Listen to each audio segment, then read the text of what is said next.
in the Middle Ages, the church forbade dissection of human bodies. And medical students would visit battlefields and the gallows at night and steal the bodies of victims of war and executed prisoners in order to learn human physiology. Where that spirit of scientific courage has gone, I don't know, but there's very little of it left. Now people feed at the trough of government grants and enormous corporate research budgets, and the idea of actually pursuing truth or attempting to understand the phenomenon in an unbiased fashion, divorced from its commercial, social, and political dimensions, is unheard of. Yeah. I wonder if one of the reasons isn't that in order to feel safe, we have to be able to control people and make them predictable. The church tried to do that. All these different institutions seek to control people through fear and guilt. And the more dangerous times become, the more you create an outside enemy to control people. Well, yes, I think you put your finger on precisely the issue because, and slightly anticipating my argument, what psychedelics do, if you look at thousands of these experiences, is they dissolve boundaries. They dissolve boundaries between you and your past, you and the part of your unconscious you don't want to look at, between you and your partner, between you and the feminine if you're masculine, and vice versa, between you and the world. All the boundaries that we put up to keep ourselves from feeling our circumstance are dissolved. And boundary dissolution is the most threatening activity that can go on in a society. People meaning government institutions, become very nervous when people begin to talk to each other. Yes, the whole name of the Western game is to create boundaries and maintain them. The church and the state, the poor and the wealthy, the black and the white, the male and the female, the young and the old, the gay and the straight, the living and the dead, the foreign and the familiar. All of these categorical divisions allow a kind of thinking that is completely cockamamie. After all, reality is in fact a seamless, unspeakable something.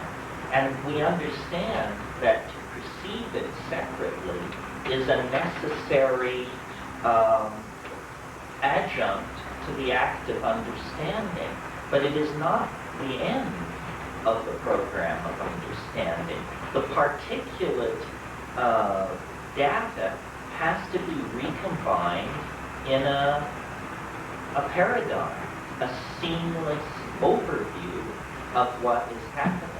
And the drugs that Western society has traditionally favored have either been drugs which maintain boundaries or drugs which promote mindless, repetitious physical activity on the assembly line, in the slave galley, on the latifundia, the slave-driven agricultural project, whatever it is. In the corporate office. In the corporate office. This is why, every labor contract on this planet, at least in Western civilization, contains a provision that all workers shall be allowed to use drugs twice a day at designated times, but the drug shall be caffeine. Now, the reason caffeine is so welcome in the workplace is because the last 3 hours of the workday are utterly unproductive unless you goose everybody with 2 cups of coffee, and then they can go back to the word processor, the widget typing machine, or whatever they're doing, and mindlessly and happily carry on. If it were suggested that there be a pot break, you would think that civilization was striking the iceberg. So, and an alcohol, red meat, sugar, and tobacco culture.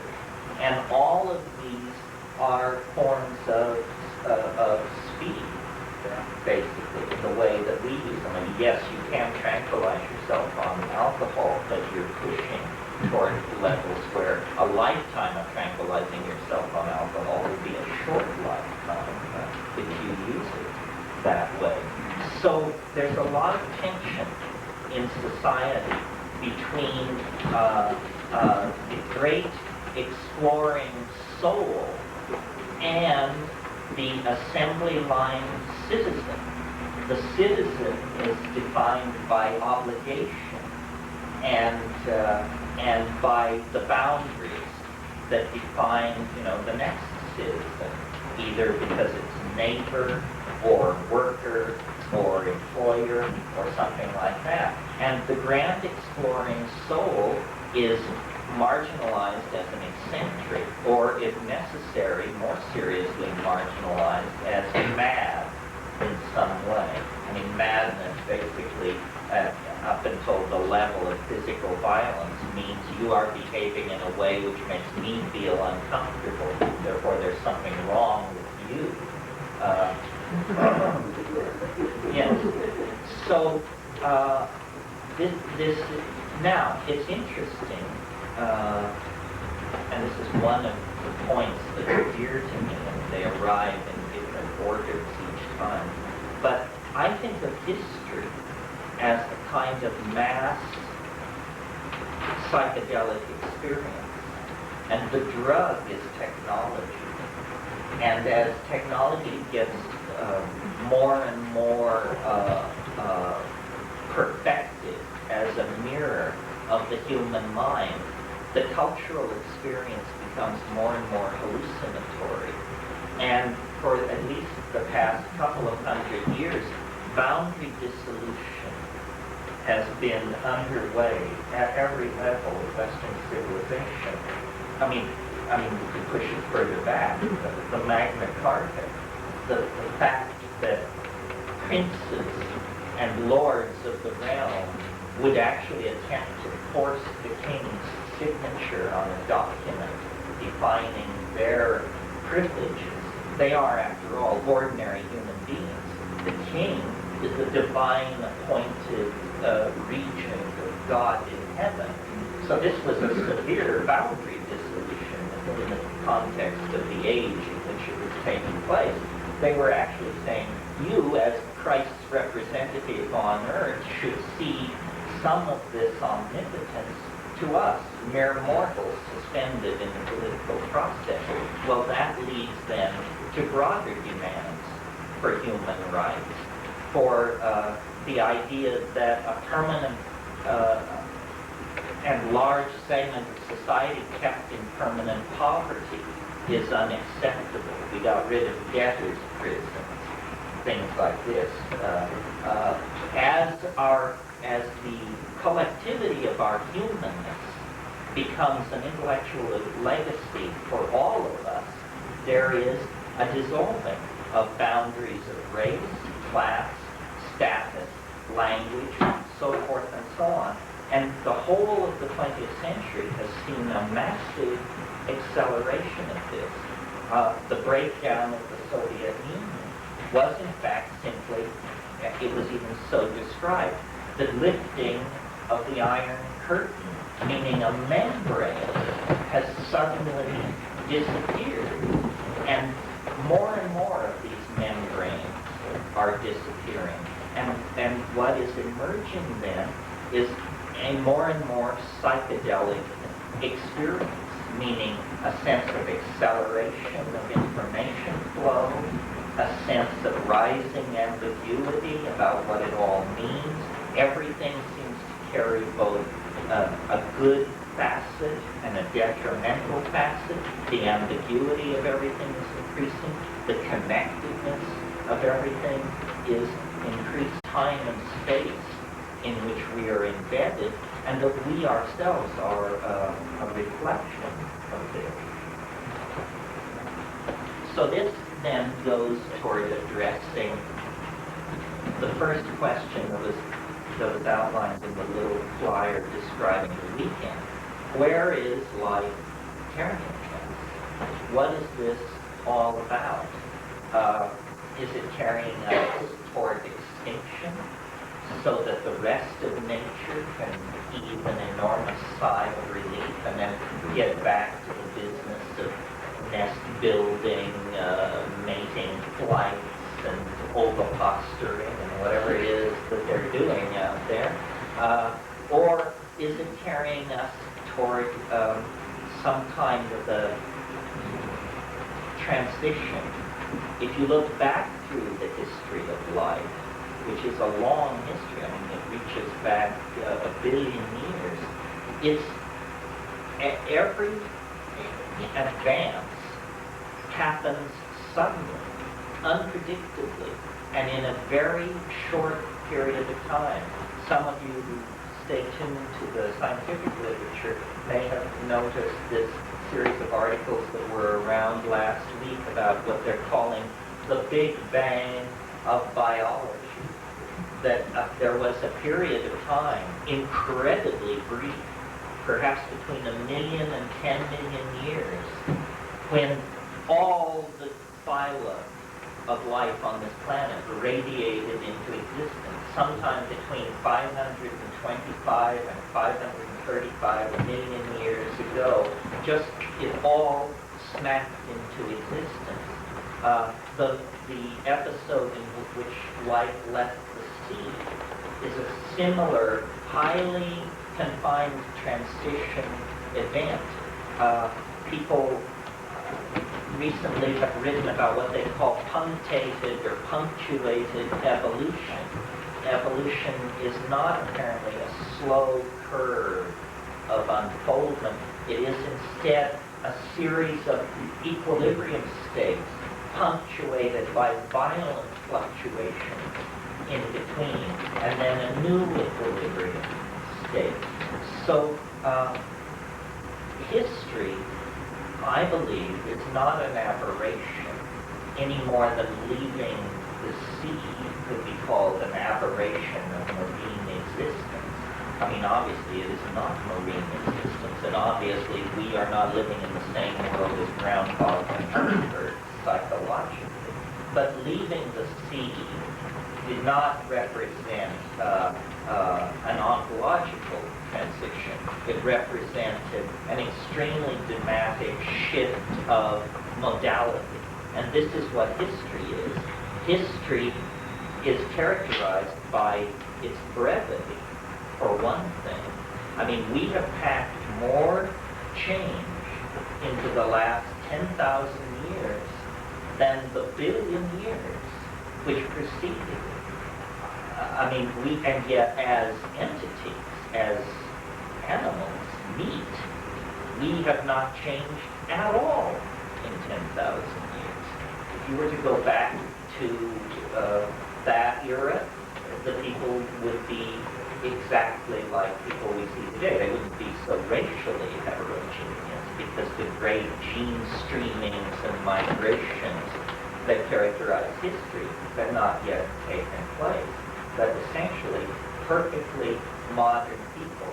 Well, then history is apparently, if we view it as a process that nature tolerates, if not encourages, then history is essentially, apparently, important enough to to jeopardize the stability of all the rest of the natural ecosystemic world. It's as though nature is saying we are willing to place the entire planetary ecology in danger for 50,000 years in order for the opportunity to be explored of language using, technologically expressing intelligence, carrying all of life to the next level.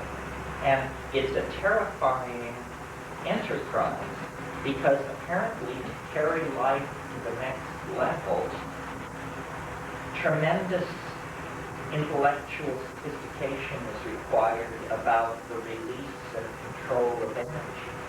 The problem is energy can be used to destroy as well as build. So as the human enterprise has moved towards greater and greater power and ability to manipulate the environment, the stakes in the cosmic game have risen. And now what we have is approximately $100 billion sitting in the center of the craft table, and one roll of the dice or more, and we're going to either win it or lose everything. Because intelligence, if we fail, will never again reach the kind of levels on this planet that we have reached. Why? Because we have extracted all the available metals near the surface of the Earth. An evolving species following after us will find the Earth strangely depleted of usable materials down to the 1,500-foot level. And so intelligence coming beyond us will find it just does not have the resources to make the leap to technical civilization. So it's beginning to look like a one-shot deal. And the psychedelics are in there for two reasons. First of all, because they allow us as individuals to break out of the flat cultural illusion and to rise up and look at this situation. So it's for us a tool to understand our predicament. But the psychedelics are also what has driven this circumstance to arise in part. Because what psychedelics do, and I think this isn't too challengeable, is they catalyze imagination. They drive you to think what you would not think otherwise. Well, notice that the enterprise of human history is nothing more than the fallout created by strange ideas. You know, let's build a pyramid. Let's build a windmill. Let's build a water wheel. You know, and then empires, philosophies, religions arise in the wake of these situations. I've argued in the past, and I can try not to repeat it here today, because I think you've all heard it, but I will mention it in a sentence or two, that the critical catalyst propelling us out of the slowly evolving hominid line and caused us to take an orthogonal right-hand turn into culture, language, art, yearning, probably was the inclusion of psychedelic plants in our diet during that episodic moment when we went from being fruitarian canopy dwellers to omnivorous pack-hunting creatures of the grassland. And it was the inclusion of psilocybin in our grassland diet that caused us to discover that there is a mind, and you can perturb it. I mean, think about, I don't think you could discover consciousness if you didn't perturb it, because as Marshall McLuhan said, whoever discovered water, it certainly wasn't a fish. Well, we are fish swimming in consciousness, and yet we know it's there. Well, the reason we know it's there is because if you perturb it, then you see it, and you perturb it by perturbing the engine which generates it, which is the mind-brain system resting behind your eyebrows. If you swap out the ordinary chemicals that are running that system in an invisible fashion, then you see it's like dropping ink into a bowl of clear water. Suddenly the convection currents operating in the clear water become visible because you see the particles of ink tracing out the previously into a bowl of clear water. Suddenly the convection currents operating in the clear water become visible because you see the particles of ink tracing out the previously invisible dynamics of the standing water. The mind is precisely like that. And the psychedelic is like a dye marker being dropped into this aqueous system. And then you say, oh, I see. It works like this and like this. Well, if psychedelics are catalysts for the imagination, and if history is driven by the imagination, it is driven through the fallout from the imagination, which is technology and culture. Technology and culture are the consequences, the derivatives of the ratiocination of the mind. And technology has, like biological life, but on a much faster or accelerated time frame, technology has this weird tendency to transcend itself, to bootstrap itself. You know, if you have a cart, then it implies better wheels, better bearings, better structure, and then higher speed, more control, more feedback from the machine. It means we need gas gauges, RPM readouts, so forth and so on. Technology, strangely enough, created by a biological creature, has itself this self-transcending quality, but ever accelerating. This is the important point, because the ever accelerating accretion of technology means that history is strangely foreshortened at the future end, because it happens faster and faster. It's like a process that begins very slowly, but once started has the quality of a cascade. Or the rate at which falling bodies move, 32.5 feet per second. Each second accelerates to twice the rate of fall that was occurring in the previous second. Technology is like this, and we now are in a domain where if we attempt to propagate technological development forward 50 years, it becomes unmanageable as an intellectual task. We can talk about the automobile, what it might look like 50 years from now. It would float, it would go 500 miles an hour, it would be guided by your mind, so forth and so on. These kinds of ideas.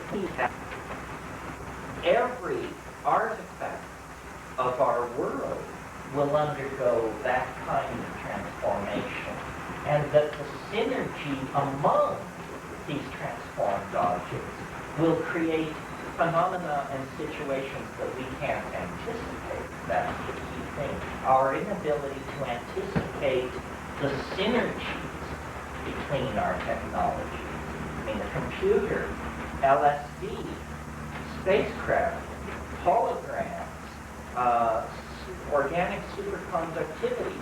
Those are just 6 areas where the integration of those concerns will produce unimaginable consequences. Yeah. Yeah, well, that's not what happened when Mary, for instance, tried to do with the psychedelics. He didn't push it too hard, too fast. Most people are not ready for it. So the government came and put everything into the middle, and nobody did anything about it. So they're not ready. You mean you're referring to the 60s? Yes. Well, yeah, I'm not sure the people weren't ready. Clearly the government was ready, and probably isn't ready today. The government is not ready to embrace psychedelics, but what the government of today, the way in which today's government differs from the 60s government, is there is a spreading sense of great uncertainty. Government in the 1960s believed in what it was doing. Now, I think government exists simply to mitigate panic.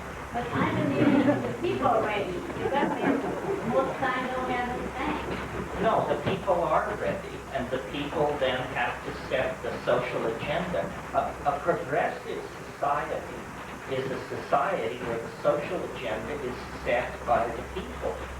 And a authoritarian society, that's the only difference, is a society where the agenda is handed down from the top. If the people already could now, with all you ready, for example, to have a people sue for letting cigarettes, alcohol, that are in medicine, that are very harmful for people, illegal, and take what is good and make that illegal.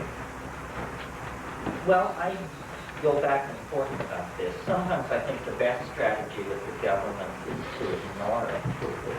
The government is only as real as you think it is.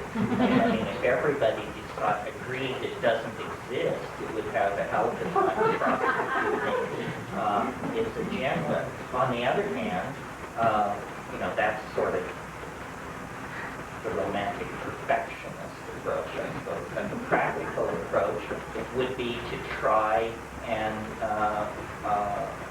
change the government's attitude. Well, For example, the suit wouldn't change it, but it would bring some awareness.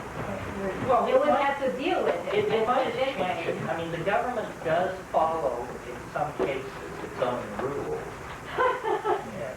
Usually when other people are watching. But for example, if you go back to this situation where the psychedelics were made illegal in 1966, somebody jumped out of a dorm window at the University of Michigan or something, and so they decided LSD was the scourge of mankind, and that they would make it illegal. In California, we're talking about now. But they said, well, as long as we're making this hallucinogen illegal, let's make all hallucinogens illegal. So psilocybin was made illegal at the same time that LSD was. Well, no medical or social evidence was ever presented that there was anything wrong with psilocybin. In other words, the ordinary process of making a compound illegal is you hold hearings and you bring in medical data. This many people died, there were this many emergency room admissions, so on. Here is the rat data, here is the profile on this. In the case of psilocybin, no medical or scientific data of any sort was ever presented to anybody. And it was made illegal in California. And when the feds came along 8 months later, decided to make all these things illegal nationwide, they said California already has a good, strong law. Let's just take the California language and drop it into the federal statute. So it would be possible, if you had $3 million to burn, to take a case to the Supreme Court and to fight the legal status of psilocybin on the grounds that no scientific evidence was ever presented there was anything wrong with it. That would at least have the effect of forcing a government-sponsored study of the human impact of psilocybin. This is now actually being done at the University of New Mexico, but it should have been done 35 years ago. It is a very disturbing situation. Yeah. I think it kind of points up where the decisions made on rational or reasonableness is driven by fear. And Control. well, because loss of control is very fearful. And it's very fearful for most people to lose control. And so any situation where it touches themselves, I might lose control, they put a heart touch on it. Because my head is swimming from all going to do the thing. One of the things that the history is driven by technology. I'm wondering lose control. And so any situation where it touches themselves, I might lose control, they put a heart touch on it. Because my head is swimming from all going to do the thing. One of the things that the history is driven by technology. I'm wondering, that raises the question of where the role of fear, greed, ego development, all these individual human emotions, how they fit in the technology,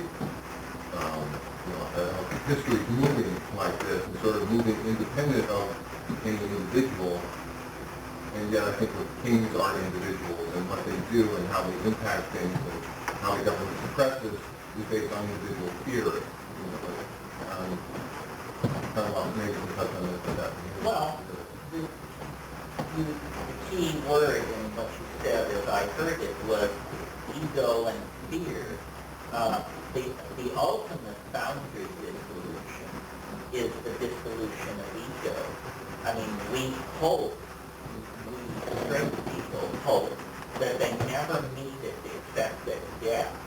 Of course, they don't realize going to sleep at night is a kind of ego dissolution. But the government is expressive of this dominator culture that we're living in. The ego is a very recent invention, and its hold on reality is very tender, and consequently it walks around imbued with fear. I mean, it feels itself to be a mouse in the world of dinosaurs. That's because it's a very recent development. I guess I have to go back to this scenario of human development and say, just very briefly, here's how I think this works. I'm not going to run through the whole evolutionary scenario, but this thing about ego. All primates have what are called dominant hierarchies. That simply means that the hard-bodied, long-fanged young males kick everybody else around. They control the female, the children, homosexuals, the elderly, everybody is taking orders from this dominant hierarchy.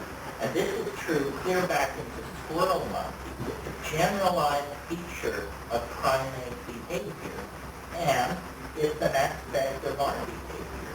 As we sit here, women, the feminine is not honored, the elderly are marginalized, homosexuals, that whole issue.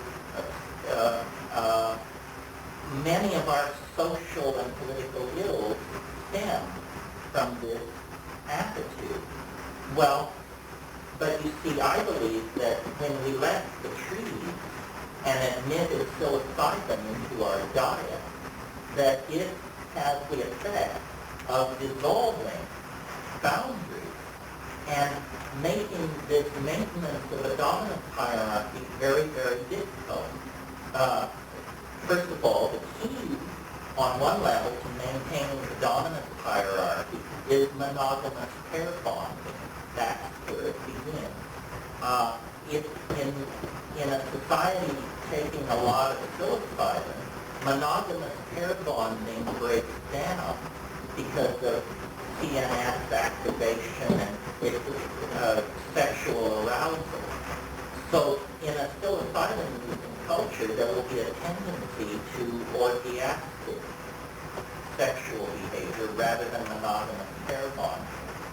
What that does is it causes an incredible social cohesion, because in an orgiastic society, men cannot trace lines of male paternity. So men's attitude toward children is, these children are all ours. We, the group. It's a glue that we, in our paranoid social style, with everybody having to deed to their property and their 11 times to 5 cents, can hardly imagine. But psilocybin was artificially suppressing this dominator behavior style in the primate, the evolving proto-hominid, now human beings. When psilocybin was taken out of the diet, the old primate program was still there. It had not been bred out. The genes were always there. It's just that for 50,000 or 100,000 years we medicated ourselves, literally religiously. We religiously actually medicated ourselves every noon and full moon, perhaps oftener. These orgies were happening, creating social cohesion, propagating everybody forward. The problem was, when the psilocybin was taken away, we had been under its influence for perhaps half a million years. We had evolved language, rudimentary abstract philosophy, a sense of religion. We had invented technology in the form of using fire and shipping flint and all that. The psilocybin goes away, and suddenly these skills, these tools, these technologies are in the hands of marauding entities, not anymore cohesive, caring human social groups, but marauding territorial entities driven by the desire to control all weaker members of the social group. And that's our circumstance. We have, the tools that would allow us to sculpt paradise, but we have the reflexes and value systems of anthropoid apes of some sort. So the split between our conscious pulse, our best foot, and the bottom of the human scale is appalling. I mean, look at the spread. It's the spread from from Mother Teresa to serial killers.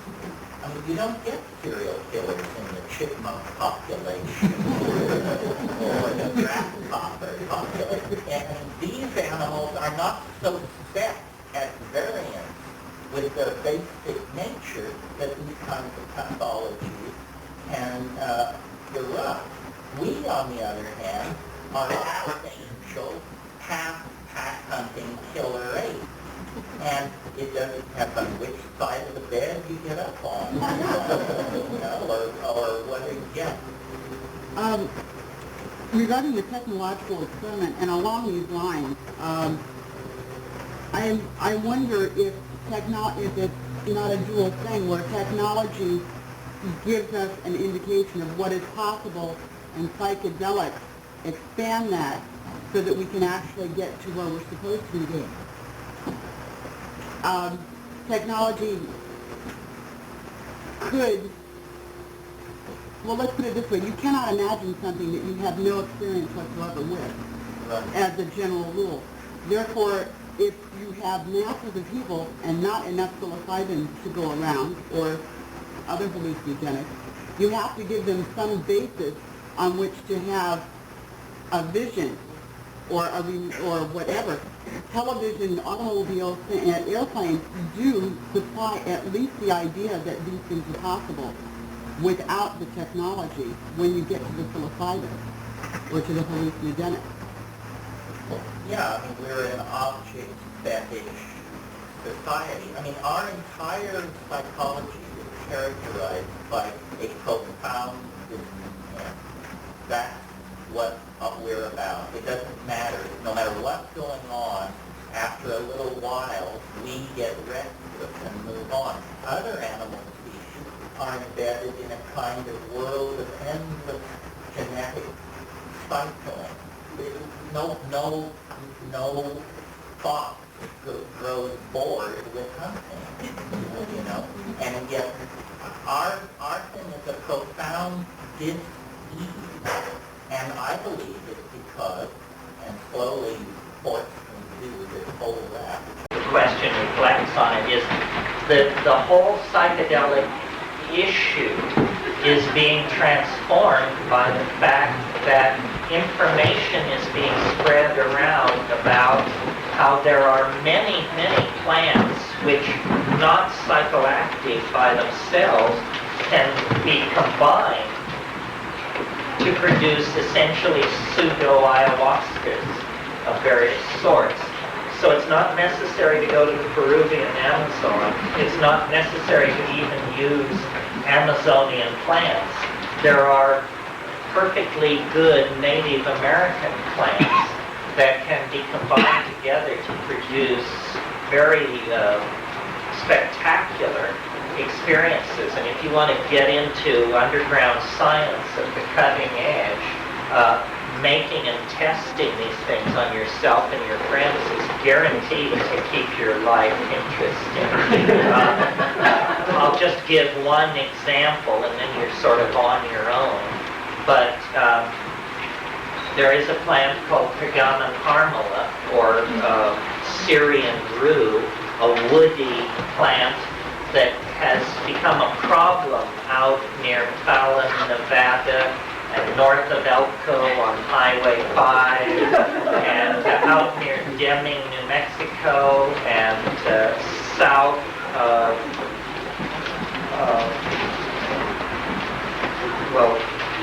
eastern Arizona. Anyway, a range plant, when you encounter it, it can go for miles along the highway. This is an extraordinarily potent source of harmaline. And harmaline, don't forget, is more hallucinogenic and less toxic than harmine. Harmine occurs in Banisteriopsis copti, the source of ayahuasca.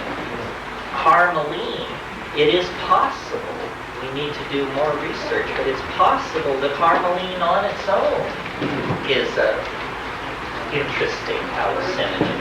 Certainly, when you take Pergamon harmala and boil it together with the root bark scrapings of another North American plant, Desmanthus illinoisensis, the Illinois bundleweed, this plant has more DMT in it than any other plant ever measured. And it's very interesting that as far as we can tell, it was not known by the North American Indians. I mean, this is controversial because why is it called bundleweed? Bundle, in that context, signifies medicine bundle, as in a shaman's mojo bag. So why is it called bundleweed if nobody ever knew that it got you high? Yeah? Well, it's called bundleweed because of the appearance of the seed pods. It's also called spider bean, and the seed pods look like a little curled up spider or a bundle. I was wondering what that meant myself, but that's what I So found there out. you are. Know the truth, and the truth shall set you free. I mean, it may prick your bubble. There's another interesting thing about it is about these two crypto hallucinogens. It was used as a skin remedy, and Argyria nervosa was used as a skin remedy in India as well, Ayurvedic medicine, and it's also a crypto hallucinogen. It has lysergic acid amides in it. So I wonder if Yes, there's any connection. Argyria nervosa, if you're an enthusiast of obscure hallucinogens, this is one to reckon with. Possibly, gram for gram, it is the most powerful plant hallucinogen on the planet because it only takes 5 or 6 small seeds. And interestingly enough, it's quite accessible. In other words, all you do is pound the seeds and eat it. And yet, though there are 13 species of Argyria, all containing psychoactive compounds, spread from Kerala in India down through Micronesia, there's no history of human usage in that entire cultural area. So there are mysteries about who knows these things. You know, when you go to the Amazon, most people have a kind of noble savage prejudice, and they think that it has to be the naked people who are off-river, who are very wild and woolly, and then they make the good ayahuasca. Often this is not the case. Often it's the guy who lives on the edge of Iquitos or Pucallpa who tends his garden and is fairly conversant with the modern world. Some of you may know Manuel F. Bruce Lamb's book, Rio Tigre and Beyond. He describes a situation there where a man who had in his youth been kidnapped by Indians and learned to make very good ayahuasca. Later, he encounters another tribe of Indians. He's on a rosewood collecting expedition to a remote part of the jungle. And he encounters these Indians and they invite him to take ayahuasca with them. And it's just garbage as far as this guy So he says, I'll show you how they do it where I come from, and makes it for these people, and literally becomes a culture hero overnight, is hailed as the great reformer of their ritual, just simply because he showed them how to get really, really smashed. So can you teach us how to do that? The second plant, the DMT supplier, how do you spell the name? Oh, yes, Where can you find it? DESMANTHUS. DESMAN. And then Illinoisensis, simply the state of Illinois with ensis after it, thus not putting myself to the test of spelling Illinois. And yeah, the DMT is in the desmanthus, and the predominant contains the MAO inhibiting harmaline. It's in the seed of the desmanthus. No, it's in the root bark scrapings. And the harmaline in predominant harmaline is spread throughout the plant and concentrated in the little black seeds.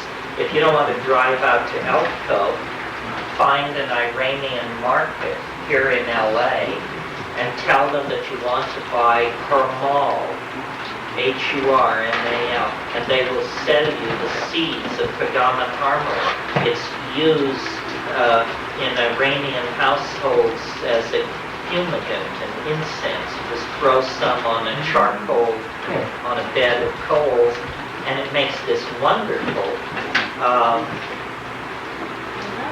incense-like smoke, which is actually intoxicating. I mean, a wonderful thing to do if you want to do some exploratory chemistry is take half the dose of mushrooms, and then after a couple of hours, smoke some predominant harmaline in a bong or a pipe, and the MAO inhibiting characteristic of the harmaline will immediately lift the curtain for about 15 minutes on a very spectacular series of very cool hallucinations. In other words, they're hallucinations where you can just sit and look, thinking, my goodness, this is fascinating and compelling, rather than the other kind of hallucination where you're... We call this mushroom plus predominant harmaline combination vegetable television, because it's approximately that engaging, but very, very non-threatening and reassuring for beginners. Repeat that one again. That's a half dose of mushrooms. After an hour and a half, smoke a quarter of a teaspoon of predominant harmless seed. Can the seeds be eaten then? Oh yeah, they're very small and hard and black, and you'll want to get a broad coffee grinder. A broad coffee grinder is a great tool for the would-be psychoactivist. It will flour nutmeg, reduce nutmeg to flour. Nutmeg's fascinating. I used to take it when I was in high school. I used to take it at night, and I would stay up late and study. It would sort of wire me, and then I would sleep. But when I would wake up in the morning, I would be absolutely smashed. And I didn't even know what it really was. It was almost before I smoked